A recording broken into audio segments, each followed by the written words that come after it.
أعوذ بالله من الشيطان الرجيم. بسم الله الرحمن الرحيم. اقرأ باسم ربك الذي خلق. خلق الإنسان من علق.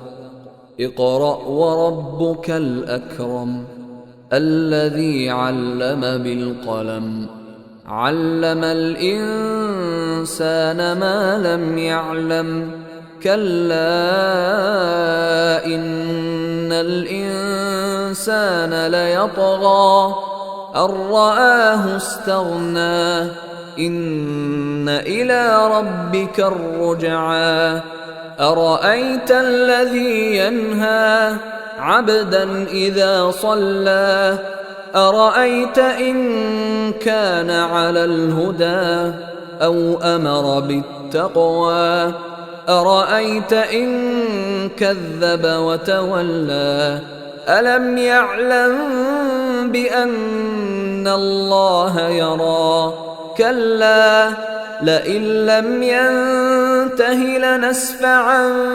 بالناصية ناصية كاذبة خاطئة فليدع ناديه سندع الزبانية كلا لا تطعه واسجد واقترب